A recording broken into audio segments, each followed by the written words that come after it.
வணக்கம் நண்பர்களே. இன்னைக்கு திரையுலகில் மாபெரும் புகழ் பெற்றிருக்கிற பல வளர்ந்து வரும் இயக்குனர்களுக்கு இன்ஸ்பிரேஷனாக இருக்கிற நம்மளுடைய டைரக்டர் மணிரத்னம் அவர்களை பற்றி தான் பார்க்க போகிறோம். டைரக்டர் மணிரத்னம் எனக்கு ரொம்ப பிடிச்ச ஃபேவரட்டான டைரக்டர். எனக்கு மட்டும் இல்லை, நிறைய பேருக்கு அவருடைய படங்கள் மேலே ஒரு ஈர்ப்பு இருக்க தான் செய்யுது. அவர்களை பற்றி தான் நம்ம இந்த தொகுப்பில் பார்க்க போகிறோம். அதுக்கு முன்னாடி நம்ம சேனலை நீங்கள் ஃபர்ஸ்ட் டைம் பார்க்குறீங்கன்னா போய் நம்ம சேனலை சப்ஸ்கிரைப் பண்ணிக்கோங்க. வாங்க வீடியோக்குள்ளே போகலாம். டாக்டர் மணிரத்னம் அவர்களை பிடிக்காதவங்க, அவருடைய படங்களையும் பிடிக்காதவங்க இருக்கவே மாட்டாங்க அப்படின்ற அளவுக்கு அவர் படங்கள் ரொம்ப சிறப்பு வாய்ந்ததாக இருக்குங்க. அதை பற்றி தான் நம்ம பார்க்க போகிறோம். எனக்கு அவருடைய படங்கள் ரொம்ப பிடிக்கும். நிறைய படங்களில் அவருடைய கருத்துக்கள் ரொம்ப அழகாகவும் ஆழமானதாகவும் ஜென்டிலாகவும் இருக்கும். எல்லாரும் ஏற்கக்கூடிய வகையில் தான் அது எல்லாமே இருக்கும். அந்த மாதிரி ஒரு இயக்குனர் தான் டைரக்டர் மணிரத்னம் அவர்கள். நண்பர்களே, டைரக்டர் மணிரத்னம் அவர்கள் எந்த ஊர் தெரியுமா? ஆமாங்க, அவர் நம்ம மதுரைக்காரர் தான். ஆமாம், 1956 நம்ம டைரக்டர் மணிரத்னம் அவர்களோடு பிறந்த ஊர் மதுரை. அதுக்கப்புறம் அவர் சென்னையில் வளர்ந்தாரு. சென்னையில் தான் அவங்க இப்போ இருக்கிறதும் சென்னையில் தான் இருக்கிறாங்க. டைரக்டர் மணிரத்னம் அவருடைய இயற்பெயர் பார்த்தீங்கன்னா கோபாலரத்னம். அப்புறம் டைரக்டர் மணிரத்னம் நம்ம கமலஹாசன் இருக்கார்ல, கமலஹாசனுடைய அண்ணன் பொண்ணு சுகாஷினி அவங்கள தான் மனம் முடிச்சிருக்காங்க. அவங்க சென்னையில் தான் இருக்கிறாங்க. டைரக்டர் மணிரத்னம் பார்த்தீங்கன்னா அந்த காலகட்டத்தில், அதாவது 1980களில் மிகப்பெரிய ஜாம்பவான்களான கே பாலச்சந்தர் அவர்கள், பாலு மகேந்திரா அவர்கள், அவங்களுடைய வரிசையில் மணிரத்னமும் தன்னுடைய தத்ரூபமான மாறுபட்ட கதையம் உள்ள படங்களை எடுத்து வெற்றி பெற்ற ஒரு இயக்குனராக அப்போ இருந்தார். இவருடைய படங்களில் பார்த்தீங்கன்னா காதல், தீவிரவாதம், நாட்டின் நிலவரம், அப்புறம் நடுத்தர மக்களுடைய நிலவரம், அப்புறம் பலம் பெருமை பெற்ற புராண கதைகள், அப்புறம் சிறந்த நட்பு, அப்புறம் ஆழ்ந்த பாசம், நல்லதொரு அரசியல், இந்த மாதிரி பல சிறப்பு அம்சங்கள் நிறைஞ்சதா இவருடைய படங்கள் இருக்கும். இவரோட படத்தை பார்த்ததும் இல்லை, நமக்கே நான் ஏதோ பெரிய அறிவாளி ஆயிட்டேப்பா அப்படின்னு தோன்ற அளவுக்கு அவருடைய படங்கள் அவ்வளோ நம்மளை ஆக்குவை பண்ணியிருக்கு. இவரோட படங்களுக்கு சில சிறப்புகள் இருக்குது. அதாவது ஒரு டைரக்டருக்கும் ஒரு சிறப்பு இருக்கும். அது மாதிரி டைரக்டர் மணிரத்னம் அவர்களுக்கும் ஒரு சிறப்பு இருக்குது. என்னென்னா, இவர் படத்தில் பார்த்தீங்கன்னா அந்த திரைக்கதை அவ்வளோ சிறப்பாக இருக்கும். ரொம்ப நேர்த்தியாக கரெக்டான திரைக்கதையாக இருக்கும். அதே மாதிரி தொழில்நுட்பம் ரொம்ப நேர்த்தியான தொழில்நுட்பம். அதில் ஒரு சின்ன தவறு கூட கண்டுபிடிக்க முடியாத அளவுக்கு அந்த தொழில்நுட்பம் ரொம்ப நேர்த்தியாக, சின்ன சின்ன விஷயங்கள்ல கூட அவருடைய மெனக்கெடல், அதில் பர்ஃபெக்ஷன், இதெல்லாம் பார்க்கும்போது அவ்வளோ அழகாக இருக்கும். அப்புறம் வசனங்கள், அந்த காலத்தில் பக்கம் பக்கமாக வசனம் பேசிகிட்டு இருக்கும்போது இவரோட வசனங்கள் மிக சுருக்கம், ரொம்ப சின்ன. நீங்கள் நல்லவரா கெட்டவரா அந்த மாதிரி வசனங்கள் இருக்கட்டும், இன்னும் நிறைய வசனங்கள் எல்லாமே ரொம்ப சின்ன வசனங்கள். ஆனால் நம்மளை ரொம்ப அப்படியே ஃபீலுக்கு கொண்டு வந்துடும். ஒரு வசனம் கேட்கும் போதும் கிளாப்ஸ் பார்த்தீங்கன்னா அப்படி இருக்கும். நமக்குள்ளேயே அவ்வளோ ஒரு உற்சாகம் தோன்றும். 1000 அர்த்தம் இருக்கும் ஒரே ஒரு சின்ன வசனத்தில். அந்த மாதிரி பல சிறப்பு அம்சங்கள் கொண்டவர் தான் நம்ம மணிரத்னம் அவர்கள். அப்புறம் மணிரத்னம் அவர்கள் பார்த்தீங்கன்னா யாருக்கிட்டையும் உதவி இயக்குனராக பணிபுரிஞ்சதே இல்லை. அவரே டைரக்டராக இயக்குனர் ஆகிட்டார். அதாவது அவர் ஸ்கூல் படிக்கிற டைமில் பார்த்தீங்கன்னா அவங்க வீட்டில் சினிமா பார்க்குறதுக்கு அளவுடே கிடையாதான். அது ஒரு தப்பான விஷயம் அப்படின்ற மாதிரி ரொம்ப ஸ்ட்ரிக்டாக இருப்பாங்களாம். அப்புறம் அவர் கொஞ்சம் வளர்ந்து அவரே ஒரு இதில் கூட சொல்லியிருக்காரு. அப்புறமா ஒரு இன்டர்வியூவில் சொல்லியிருக்காரு, ஆரம்ப காலத்தில் படம் பார்க்குறது நேர விரயம் அப்படின்னு நானே நினச்சேன் அப்படின்னு சொல்லிட்டு.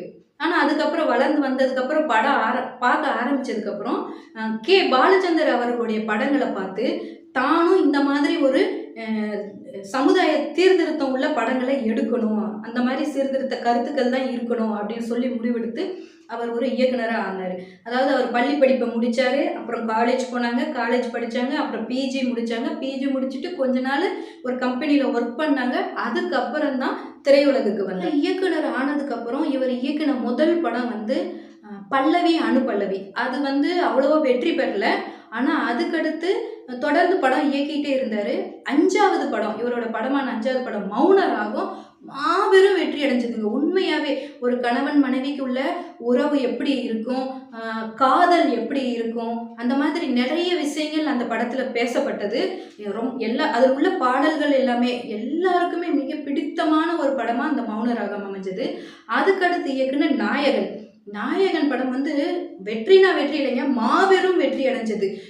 இன்னைக்கும் உலக வெற்றி படங்களோட வரிசையில எடுத்து பார்த்தீங்கன்னா, நாயகன்ற படம் கண்டிப்பா இடம் பெற்று இருக்குங்க. அந்த அளவுக்கு இப்ப இயக்குற ஒவ்வொருத்தர்களுக்கும் அந்த இன்ஸ்பிரேஷன்ட்டு ஒரு படத்தை எடுத்து பார்த்தாங்க அப்படின்னு பார்த்தீங்கன்னா, அதுல நாயகன்ற படம் கண்டிப்பா இருக்கும். அதுல இருக்கிற வசனங்களும், காட்சி அமைப்புகளும் பார்க்கும்போது அவ்வளோ அதுல இருக்கிற பாசத்தை காட்டியிருக்கிறதா இருக்கட்டும், காதலை காட்டியிருக்கிறதா இருக்கட்டும், அவ்வளோ ஒரு உன்னதமான படைப்பா அந்த படம் அமைஞ்சிருந்தது. அடுத்து இவர வந்து தீவிரவாதத்தை எதிர்த்து வந்து சில படங்கள் பேசப்பட்டது. அதுல வந்து ரோஜா, பம்பாய், உயிரே இந்த மாரி படங்கள்லாம் ரொம்ப அதிக அளவுல பேசப்பட்ட படங்கள்னு பார்த்தீங்கன்னா, இந்த 3 படங்கள் இருக்குது. இந்த மாரி இவரோட படங்கள், இவர் எடுத்த படங்கள் கிட்டத்தட்ட அனைத்து படங்களுமே வெற்றி தான் அப்படின்ற அளவுக்கு அவருடைய படங்கள் ரொம்ப சிறப்பு வாய்ந்ததா இருக்குது. இப்ப வரைக்கும் மணிரத்னம் அவர்கள் வந்து அவ்வளோ ஒரு தெளிவான இயக்குனர் அப்படிங்கிறது எல்லாருக்குமே தெரியும்.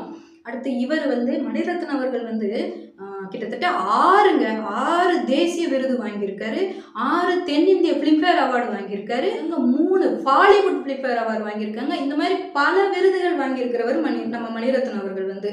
இவர் வந்து தயாரிப்பாளராகவும் இருந்திருக்காருங்க. இவர் வந்து இயக்குனர் மட்டும் கிடையாது, தயாரிப்பாளராகவும் இருக்கிறாரு. மெட்ராஸ் டாக்கீஸ் அப்படிங்கிறது தான் இவருடைய நிறுவனத்தோட பெயர். அதில் தான் இவங்க படம் தயாரிச்சிட்டு இருக்காங்க. நம்ம பத்மஸ்ரீ விருது வாங்கியிருக்கிறார் இவர். நம்ம பத்மஸ்ரீ வாங்கிய இவரை பார்த்தீங்கன்னா, இவர் இயக்கிய படங்கள் பல படங்கள் வெற்றி படங்கள அமைஞ்சிருக்கு.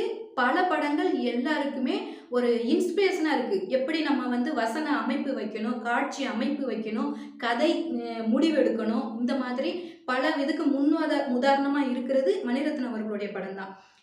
எனக்கு வந்து இதய கோயில், மௌன ராகம், ரோஜா, நாயகன், பம்பாய், அலைப்பாயுதே, பொன்னியின் செல்வம், அக்னி நட்சத்திரம் போயிட்டே இருக்குங்க. எல்லா படம் தான் பிடிக்கும். அவருடைய எல்லா படமும் எனக்கு ரொம்ப பிடிக்கும். இதுல ரொம்ப முக்கியமானது ரோஜா. ரோஜா படத்தை இத்தனை தடவை இல்லைங்க, எத்தனையோ தடவை, கணக்கில்லாத அளவுக்கு நான் அதை எடுத்து பார்த்துருக்குறேன். அது மட்டும் இல்லைங்க, பார்க்குற எல்லாருக்கிட்டையும் அந்த கதை 2.5 மணி நேரம் போகுதுன்னா நான் 2.5 மணி நேரமும் கதையாக சொல்லுவேங்க.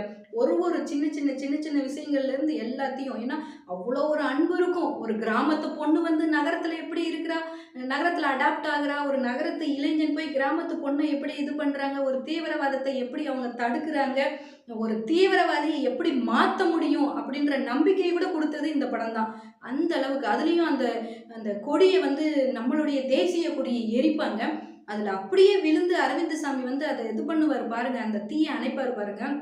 அந்த நேரத்தில் அந்த வர்ற அந்த பாட்டும் அந்த மியூசிக்கும் இப்போ கேட்டாலும் நம்ம உடம்பு புல்லு இருக்குதுங்க. அந்த அளவுக்கு நம்ம தேசபக்தியே நம்மளை உருவாக்கிடும். அந்த அளவுக்கு அது ஒரு அது எனக்கு ரொம்ப எப்படி வார்த்தை சொல்கிறதுன்னே தெரியல. அந்த அளவுக்கு பிடிச்ச படம் என் வாழ்க்கையில் அப்படின்லாம்.